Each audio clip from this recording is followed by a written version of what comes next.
నల్గొండ జిల్లా ఎలకతుర్తి మండలంలోని సూరారం గ్రామంలో ప్రభుతానంద యోగేశ్వర్ల స్వామివారి దివ్య ఆశీస్సులతో హైదరాబాద్ కమిటీ అధ్యక్షులు బాణాల రవీందర్ రెడ్డి ఆధ్వర్యంలో పూర వీధుల్లో శ్రీకృష్ణ భగవాన్ విగ్రహమును గ్రామంలో ఊరేగించి ఆచార్య ప్రభుతానంద యోగేశ్వర్లు శిష్యులు బృందం ఏర్పాటు చేసి 3 రోజుల కృష్ణాష్టమి వేడుకలను నిర్వహించారు. ప్రతిరోజు ప్రత్యేక భజనలు, భగవద్గీత పారాయణం నిర్వహించి ప్రత్యేక పూజలు చేశారు. బుధవారం రోజు మధ్యాహ్నం 3 గంటల నుండి సాయంత్రం 9 గంటల వరకు భజనలు నిర్వహించి మంగళ హారతులతో పూర వీధులు ఊరేగింపు చేశారు. భక్తులు పల్లకిలో శ్రీకృష్ణుని విగ్రహాన్ని ప్రత్యేకంగా అలంకరణ చేసి భక్తులు భజనలు చేస్తూ గ్రామంలోనే చౌరస్తా గ్రామ పంచాయతీ వద్ద ఊరేగింపు కోలాటం నృత్యాలతో అంగరంగ వైభవంగా పల్లకిలో నిర్వహించారు. ఈ ఊరేగింపు పల్లకి సేవలో రైతు రక్షణ సమితి హింగే భాస్కర్ దంపతులతో పాటుగా కార్యక్రమంలో ప్రభుత్వ సేవ సమితి హిందూ జ్ఞాన వేదిక హైదరాబాద్ కమిటీ సభ్యులు, ఎల్కతుర్తి జమ్మికుంట కమిటీ సభ్యులు, భక్తులు పాల్గొన్నారు. దేవుడు నా నుండి 3 ఆత్మలు ఉద్భవించబడ్డాయి.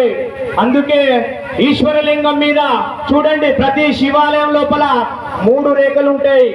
మధ్యలున్న రేఖకు కుంకుమ పెడతారు.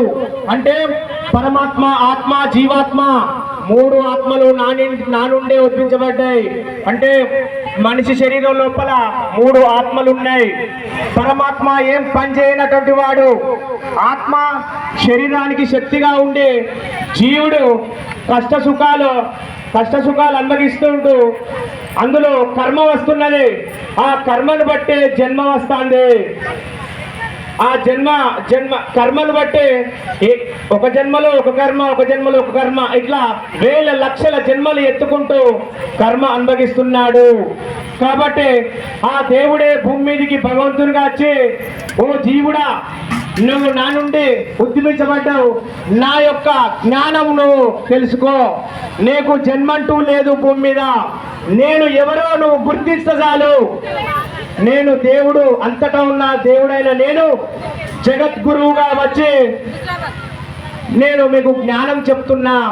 నా యొక్క జ్ఞానం తెలుసుకుంటే జీవుడైన నువ్వు ఈ భూమి మీదనే లేకుండా అంతటా వ్యాపించిన పరమాత్మలో అంటే మోక్షానికి పోవడం, దానికి